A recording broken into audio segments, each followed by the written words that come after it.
Hello friends, स्वागत है आप सभी का वीकेजी स्टडी चैनल में। आज हम आपको बताने वाले हैं राजपूतों की उत्पत्ति कैसे हुई, राजपूतों राजवंशों की उत्पत्ति कैसे हुई। ये चैप्टर हम लोग का चल रहा है एशियंट ऑफ हिस्ट्री का, ठीक है। तो इसमें मैं आपको बताऊंगी क्या क्या बताऊंगी। मैं इसमें आपको गुर्जरा प्रतिहार वंश के बारे में बताऊंगी, गढ़वाल मतलब राठौर राजवंश के बारे में बताऊंगी। इन सब की उत्पत्ति कैसे हुई, कहाँ से हुई और इसके मुख्य सम्राट कौन थे, इसकी राजधानी कहाँ थी, ठीक है। तो पहला है इसमें गुर्जरा प्रतिहार वंश, ठीक है। तो गुर्जरा प्रतिहार वंश में क्या है, मालवा का जो शासक था नागभट्ट प्रथम, गुर्जरा प्रतिहार वंश का संस्थापक था, ठीक है। गुर्जरा प्रतिहार वंश का संस्थापक कौन था, मालवा का शासक नागभट्ट प्रथम था। नेक्स्ट है नागभट्ट द्वितीय को राष्ट्रकूट सम्राट गोविंद तृतीय ने हराया था। किसने हराया था, गोविंद तृतीय ने हराया था। नेक्स्ट है प्रतिहार वंश का सर्वाधिक शक्तिशाली एवं प्रतापी राजा कौन था, मिहिर भोज था। कौन था प्रतिहार वंश का सर्वाधिक शक्तिशाली राजा, प्रतापी राजा कौन था, मिहिर भोज था। नेक्स्ट है मिहिर भोज ने अपनी राजधानी कहाँ बनाई थी, कन्नौज में बनाई थी। वह विष्णु भक्त था। क्या था वो, विष्णु जी का भक्त था, वो विष्णु जी की पूजा करता था। उसने विष्णु के सम्मान में आदि चरा की उपाधि ग्रहण की थी। किसकी उपाधि ग्रहण की थी, चरा की उपाधि ग्रहण की थी। नेक्स्ट है राजशेखर प्रतिहार शासक। नेक्स्ट है विष्णु भक्त था, उसने विष्णु सम्मान में आदिचरा की उपाधि ग्रहण की थी। नेक्स्ट है इसका राजेश्वर प्रतिहार शासक महेंद्र पाल के दरबार में रहते थे। किसके दरबार में रहते थे, महेंद्र पाल के दरबार में रहते थे। इस वंश का अंतिम राजा कौन था, यशपाल था। इस वंश का अंतिम राजा यशपाल था। दिल्ली नगर की स्थापना कैसे हुई, दिल्ली नगर की स्थापना तोमर नरेश अनंगपाल में 11वीं सदी के मध्य में की थी। किसकी, दिल्ली नगर की स्थापना किसने की थी, तोमर नरेश ने की थी, ठीक है। नेक्स्ट हमारा आता है गढ़वाल राठौर, ठीक है। क्या, गढ़वाल राठौर आता है, राठौर राजवंश। राठौर राजवंश क्या है, गढ़वाल वंश की संस्थापक चंद्रदेव था। कौन था, चंद्रदेव इसके संस्थापक थे। इसकी राजधानी कहाँ थी, वाराणसी। वाराणसी मतलब काशी में थी। नेक्स्ट है इस वंश का सर्वाधिक शक्तिशाली राजा गोविंद चंद्र था। नेक्स्ट है इसका मंत्री लक्ष्मीधर शास्त्रों का प्रकांड पंडित था। किस चीज़ का, इसका जो मतलब गढ़वाल राठौर राजवंश का जो मंत्री लक्ष्मीधर था वो शास्त्रों का प्रकांड पंडित था। नेक्स्ट है लक्ष्मीधर ने कृत्य कल्पतरु नामक ग्रंथ लिखी थी। कौन सी ग्रंथ लिखी थी, कृत्य कल्पतरु नामक ग्रंथ लिखी थी। एग्जाम में पूछा जाता है, काफ़ी बार पूछा भी गया है ये क्वेश्चन। कल्पतरु नामक ग्रंथ किसने लिखा है, लक्ष्मीधर ने लिखा। लक्ष्मीधर कौन था, राठौर राजवंश में मंत्री था वो लक्ष्मीधर, जिसका नाम था वो लक्ष्मीधर शास्त्रों का प्रकांड पंडित था। नेक्स्ट है हमारा गोविंद चंद्र की एक रानी कुमार देवी थी। क्या थी वो, गोविंद चंद्र की एक रानी कुमार देवी ने सारनाथ में धर्मचक्र जिन विहार बनवाई। उन्होंने क्या किया, सारनाथ में धार्मिक जिन बनवाई। नेक्स्ट है पृथ्वीराज तृतीय ने स्वयंवर हुआ था उनका, स्वयंवर से जयचंद्र की पुत्री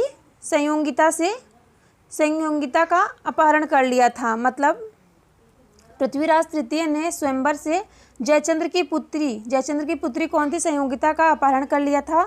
इस वंश का अंतिम शासक कौन था, राठौर वंश का अंतिम शासक कौन था, जयचंद था, जिसे गौरी ने 1194 ईस्वी में चंद्रावार युद्ध में मार डाला था, ठीक है।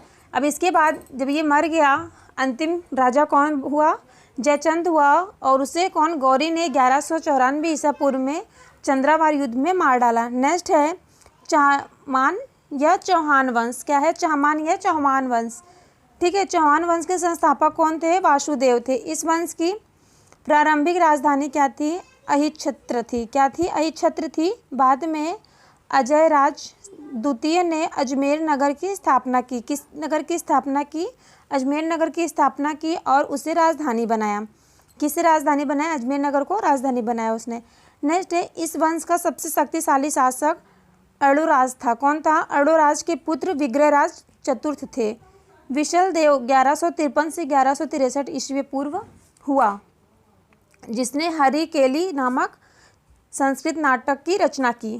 किस ग्रंथ की रचना की, हरिकेली नामक संस्कृत नाटक की रचना की थी। नेक्स्ट है सोमदेव विग्रहराज चतुर्थ के राजकवि थे। किसके राजकवि थे, सोमदेव विग्रहराज चतुर्थ के राजकवि थे। इन्होंने क्या किया था, ललित विग्रहराज नामक नाटक लिखा था। किसने लिखा था, सोमदेव विग्रहराज चतुर्थ ने, ठीक है।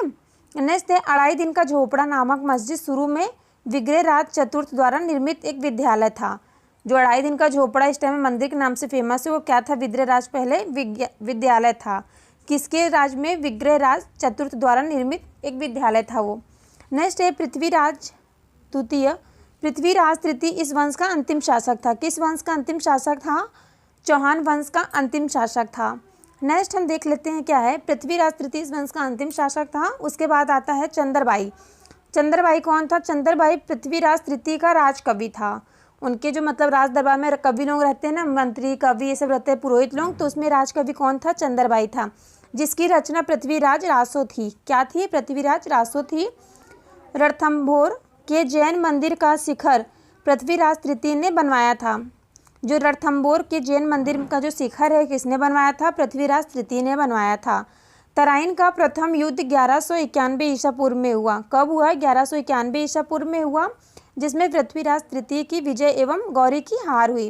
किसकी विजय हुई? पृथ्वीराज तृतीय की विजय हुई और गौरी की हार हुई। नेक्स्ट है तराइन की द्वितीय युद्ध 1192 ईस्वी में हुआ। कब हुआ? द्वितीय युद्ध कब हुआ? 1192 ईस्वी में हुआ। तराइन का प्रथम युद्ध 1191 ईस्वी में हुआ, जिसमें पहले में क्या हुआ? पृथ्वीराज तृतीय विजय हुआ और गौरी हार गया। और नेक्स्ट में क्या होता है? जिसमें गौरी की विजय होती है और पृथ्वीराज तृतीय हार जाता है। तो थैंक यू फ्रेंड्स, अगर आपको वीडियो पसंद आ रहा हो तो प्लीज़ वीडियो लाइक कीजिए, अपने दोस्तों में ज़्यादा से ज़्यादा शेयर कीजिए। मेरे चैनल पर नए हो तो प्लीज़ मेरे चैनल को सब्सक्राइब करें, बेल आइकन प्रेस करें, ताकि मेरे आगे के आने वाले सभी वीडियो आप सबसे पहले देख सकें। इसके बाद में इसके आगे का टॉपिक पढ़ाऊँगी राजपूत और राजवंश का, ठीक है? तो आप मेरे चैनल पर बने रहें। धन्यवाद।